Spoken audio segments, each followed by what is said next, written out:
So I'm standing outside the Marble Arch Caves Global Geopark Visitor Centre here in Fermanagh, where the sun is shining and I'm all set, ready to go for the next part of my walking trails.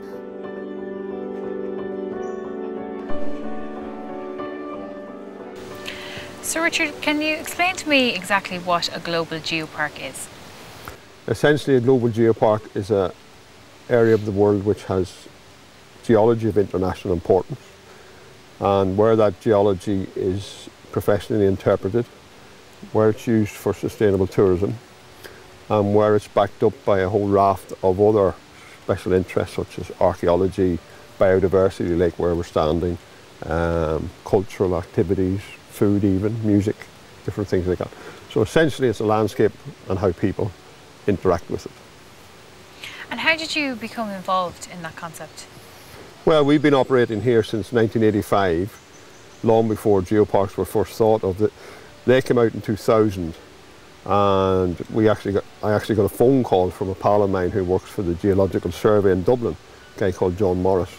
And John rang me up, had I heard about geoparks? No. He said, well, you should find out about them because the criteria could have been written with what we were doing in mind. So we went and had a look, and we went to a seminar in Spain, initial seminar, and we came back and we decided to apply. So we became the first geopark in the United Kingdom. And then when we expanded the geopark from Fermanagh here in Northern Ireland into Cuilcagh next door in the Republic of Ireland, we became the first geopark anywhere in the world to cross a border. So we were the world's first cross-border geopark as well. That's incredible. And I feel like standing here, I'm in this kind of jungle in the middle of Fermanagh. Can you tell me about the conservation of a place like this? Yeah, well, this spot where we're standing in the Marble Arch National Nature Reserve, or locally known as the Claddagh Glen, is a remnant of the damp ash woodland that once covered most of Ireland. So this is how prehistoric people would have seen Ireland, with ash trees and oak trees and holly trees and all the undergrowth.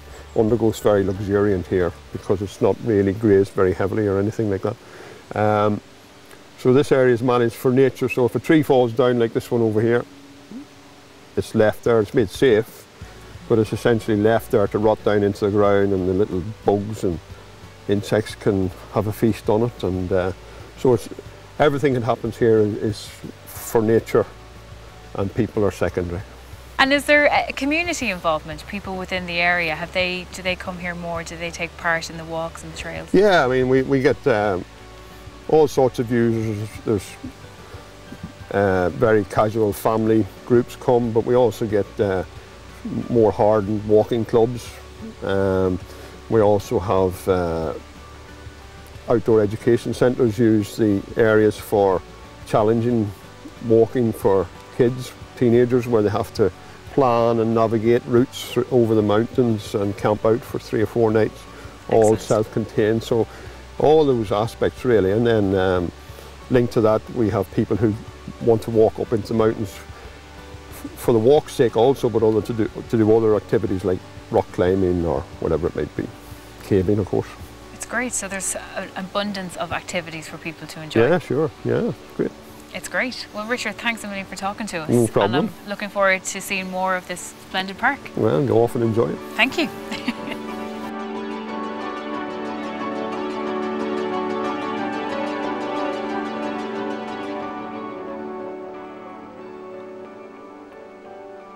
So before I set off to explore the wonders of Fermanagh, I'm off to meet my guide Michelle Shannon to learn about all Fermanagh has to offer.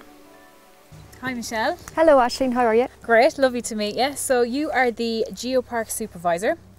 Tell me about your role. I could spend hours explaining it to you, but basically what we have is we have a large area of land, as Richard has mentioned, the geopark, and we're trying to develop it. But we're developing it for many reasons. But basically we're trying to open it to the public so that they can access all the sites. So in relation to my daily job, I'm going out to different sites and looking at how we can develop it. So we're developing footpaths, looking at cycle trails, looking at sites in relation to their viewpoints, looking at interpretation, site furniture. And then once we have all these developments done, like for example at the moment we've over 100 kilometres of walking routes. So once they're done, we then have to maintain them and manage them, and we're responsible for doing that as well. The sites we have, they're not just visited by tourists, but they're also local people who live in the area locally who are using the walks. So some of the walks we have developed, we've taken that in mind, and we've designed a walking route that we know is already being used by local people and catering for what they would like to see. The other thing as well, because the sites are so popular, we also run geopark events. So within these different sites where we have walks, they're not just there for people to walk, but for example this weekend we have a bat walk at one of our sites, Castle Caldwell. So people are going out to walk along the footpaths, but they're actually there to look at the bats at night time. Right. So we have them running all year round as well. That's fantastic. And tell me about the different walking trails that are on offer here surrounding the area. Well, as I mentioned earlier, we've over 100 kilometres of walks. But the walks we try to have them varied so that it's something that will suit everybody, their needs and their mood, and also their skills. So we have walks available for people who have a little bit of experience. They want to get out in a remote area for the day where they're experiencing pure wilderness, where all they will see all day is sheep.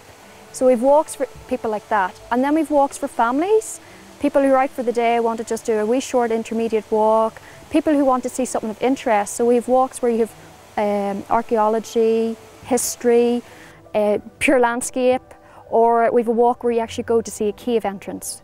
So we have them all catered for. We're still developing a lot more. We'll still be developing walks for the next couple of years, and the walks that we have already built and we have open, we'll also be improving them, because once we have them open, we're looking at little things we can tweak to make them better, to make a really good experience for the person who's going out there. And what we've started to do is we've actually started to monitor people going to access these sites. So we've put in people counters and vehicle counters hidden in some of the locations, so we can actually work out how many people, what time of the day, what months are popular for going to these sites. So you'd be very surprised, some of the walks that we didn't think were too popular were coming back saying that there's over 1,000 people coming to do that walk on a month. Wow. And then we were seeing what time of day most people like to visit or what day of the week. So in relation to that, we use that information as well, that if we're going to have staff out there working in the area and we want them to be able to meet and greet people, we'll have them out on those particular days. Or if we're running an event, we kind of work out what time of year. For example, April seems to be the time everybody loves to get out walking and getting outside. And I don't know if it's after Easter and they're trying to lose a few pounds, but April seems to be this year our really busy month for people getting out and about. Okay, Michelle, so the sun is shining and I'm ready for my next walking trail. Tell me, where am I going? Well, Aisling, I'm actually going to bring you up into Cuilcagh Mountain Park. Okay. It is a 1-minute drive from here, and Cuilcagh Mountain Park is spectacular. You have Cuilcagh Mountain surrounded by blanket bog, and there's about 2,600 hectares of land, over 33 kilometres of footpaths and trails, and I'm going to bring you up there and just show you a little snippet of what you can experience if you go out walking there for a day. Fabulous. Okay, lead the way. Okay.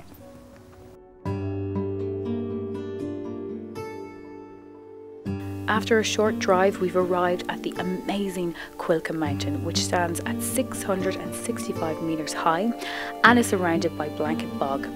It's a location that instantly grips your attention and doesn't let go. What we have up here is we have 33 kilometres of walking routes, but they're separated into 6 separate walks.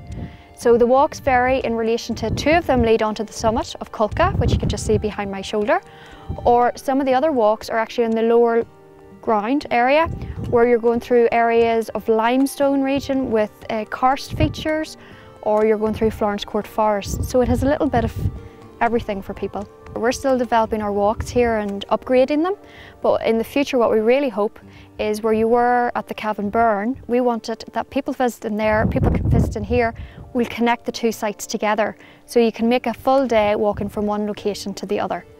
But it's not just walkers it attracts. It attracts people who are into photography, painting, people who just want to come out somewhere tranquil, to get away, just to enjoy even a simple thing as a picnic up here. So you'll have people from all walks of life coming here, spending a day, spending a week in the area, or just coming in and spending a few minutes. But as you can see, the landscape around us is blanket bog. You've a really rare habitat here. It's actually designated, it's a special area of conservation which is a designation under the European Union's Habitat Directive. And how it got that designation is because of literally what you can see in front of you, the habitat, the biodiversity. It's very important as well in relation to the birds here in this area, and this is what we're striving to protect. So although public are coming in here, our first priority when we're looking at developing trails or maintaining existing trails is to keep this area as natural as possible, and the wildlife and the vegetation has to be protected. And it's this that also attracts people to the area because it's very, very special. And it's unique as well because the landscape is so rugged and you could walk for an hour and see nothing but wild sheep. So if you're living in Belfast, it is a nice place to go and get away for a day and just experience something different. Fantastic. So where's next on the walking trail? Where I'm going to bring you to next is completely different landscape. I'm going to bring you to Lough Navar Forest. Lough Navar Forest is located just outside Durganley village. So it's a little drive from here. It is one of the most beautiful locations in Fermanagh. I'm not just saying this because I'm a Fermanagh woman, but where I'm bringing you to is Maho Cliffs viewpoint. The Maho Cliffs are 304 metres high, and the walk we have is along the top of the cliff, overlooking Lower Lough Navar. So I think you'll like it.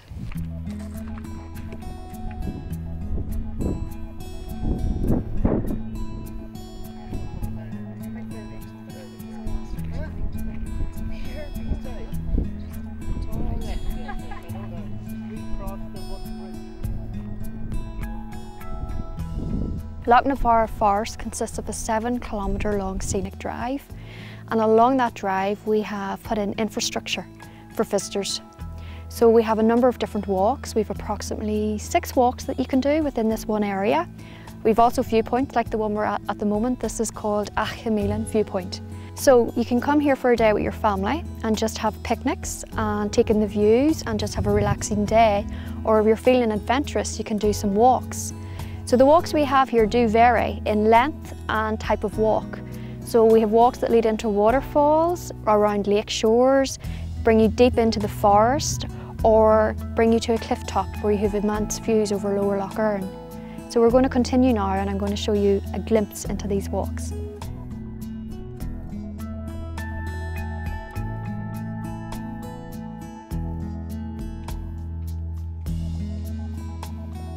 Well, throughout the programme I've enjoyed the cross-border walking project, starting off in my home county of Cavan, where we went to the Burn and the Cavan Way, stepping into the beautiful Leitrim where we went to the Lough Navar Mountains, and then finally ending up in the beautiful Fermanagh where we visited the Marble Arch Caves.